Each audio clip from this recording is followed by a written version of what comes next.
दोस्तों टी20 world cup 2026 का सबसे बड़ा शौक क्या रहा है? ऑस्ट्रेलिया का ग्रुप स्टेज से बाहर हो जाना, माइटी ऑस्ट्रेलिया का।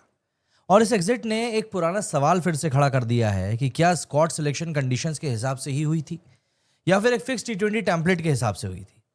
दरअसल ऑस्ट्रेलिया का कैंपेन ऑफिशियली तब खत्म हुआ जब रेन परम्यूटेशंस ने उनकी क्वालिफिकेशन की उम्मीदों को एलिमिनेट कर दिया। लेकिन असली कहानी नंबर से भी ज्यादा सिलेक्शन और अडेप्टेबिलिटी के ऊपर है। दरअसल टूर्नामेंट के बाद सबसे ज्यादा जिस नाम पर डिस्कशन हो रहा है वो नाम है स्टीव स्मिथ। सवाल सीधा है कि जब सब कॉन्टिनेंटल कंडीशंस एक्सपेक्टेड थी, स्पिन फ्रेंडली पिचेस का अंदाजा था, तो स्मिथ प्लेन में क्यों नहीं बैठाए गए थे?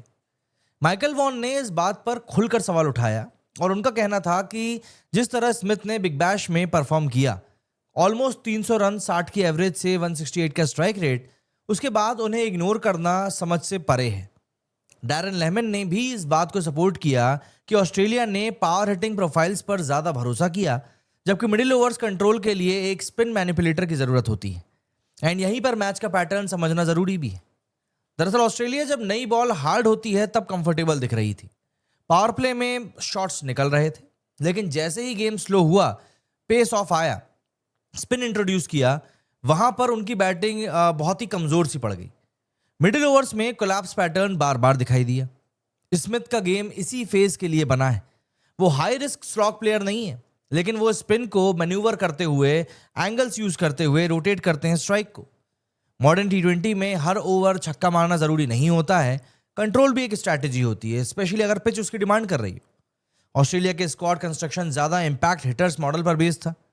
आइडिया था कि एग्रेसिव टेम्पलेट फॉलो करना है, लेकिन सब कॉन्टिनेंट में पिचेस पेस फ्रेंडली ऑस्ट्रेलिया जैसी नहीं होती। यहां बॉल ग्रिप करती है, स्पिन होल्ड होती है और गेम 7 से 15 ओवर के फेज में डिसाइड होता है। एंड इसी वल्नरेबिलिटी का फायदा श्रीलंका ने उठाया। श्रीलंका ने ऑस्ट्रेलिया को पहले तो 181 पर रिस्ट्रिक्ट किया, लेकिन मैच का टर्निंग पॉइंट सिर्फ बॉलिंग नहीं था बल्कि स्ट्रैटेजी भी थी। शुरुआत में ऑस्ट्रेलिया ने 8.2 ओवर्स में 100 रन बना दिए थे। मोमेंटम क्लियरली ऑस्ट्रेलिया के पास था, लेकिन ड्रेसिंग रूम से लेकर मैसेज आया कि भैया पेस वेरी करो, बॉल स्लो करो, विकेट्स का यूज करो। महेश तीक्षणा ने टाइट ओवर्स डाले, रन फ्लो सडनली रुक गया, फील्ड प्लेसमेंट्स एग्रेसिव थी, प्रेशर क्रिएट हुआ और फिर पैथम निशंका ने सेंचुरी लगा दी, जो सिर्फ एग्रेसिव इनिंग्स नहीं थी बल्कि बैलेंस इनिंग्स थी। बंदे ने गेम को कंप्लीटली श्रीलंका की तरफ शिफ्ट कर दिया। निशंका ने 100 बनाया, लेकिन उससे पहले जो मैक्सवेल का कैच उन्होंने पॉइंट पर लिया था वो साइकोलॉजिकल ब्लो था। स्विचर अटेम्प्ट हुआ, एयरबॉर्न ड्राइव था, बॉडी के पीछे से कैच लिया, मैच का मोमेंटम वहीं पर पूरा शिफ्ट हो गया। ये सिर्फ एक सिंपल सा अपसेट आप नहीं कह सकते, बल्कि ये प्लानिंग और एग्जीक्यूशन का डिफरेंस था। एंड इसी बीच स्टीव स्मिथ डिबेट और भी ज्यादा रिलेवेंट हो गई। डैरन लेहमन का कहना है कि स्मिथ जैसे प्लेयर्स को इन इंश्योरेंस पॉलिसी की तरह देखना चाहिए। जब कंडीशंस अनप्रिडिक्टेबल हो तो एक ऐसा प्लेयर जो क्राइसिस मैनेज कर सके वो लग्जरी नहीं बल्कि नेसेसिटी बन जाता है। ऑस्ट्रेलिया का टेम्पलेट हाई इंटेंट पर बेस्ड था, लेकिन टूर्नामेंट क्रिकेट में अडेप्टेबिलिटी टेम्पलेट से ज्यादा इंपॉर्टेंट होती है। टी20 सिर्फ पावर गेम नहीं है जैसा कि दिखाई पड़ता है, बल्कि वो एक फेज का गेम है। एक और पॉइंट यहां पर नोट करना जरूरी है कि यह सिर्फ नॉस्टैल्जिया का डिबेट नहीं है। स्मिथ की एज 35 है, लेकिन उनका रीसेंट डोमेस्टिक स्ट्राइक रेट 168 था। मतलब ये आर्ग्यूमेंट नहीं है कि वो आउटडेटेड स्टाइल के प्लेयर हैं। क्वेश्चन ये है कि क्या सिलेक्शन कमेटी ने कंडीशंस को अंडरएस्टिमेट कर दिया? ऑस्ट्रेलिया अब कैंपेन रीराइट नहीं कर सकता, लेकिन ये एग्जिट उनके लिए एक रिमाइंडर है। मॉडर्न टी20 का बिगेस्ट स्किल अडेप्टेबिलिटी है। कंडीशंस रीड करना, स्क्वाड को बैलेंस बनाना और रोल क्लैरिटी मेंटेन करना, ये 3 पिलर्स हैं। श्रीलंका ने अपने रिसोर्सेज के साथ में मैक्सिमम आउटपुट निकाला है, इंजरीज के बावजूद भी डिसिप्लिन मेंटेन किया है।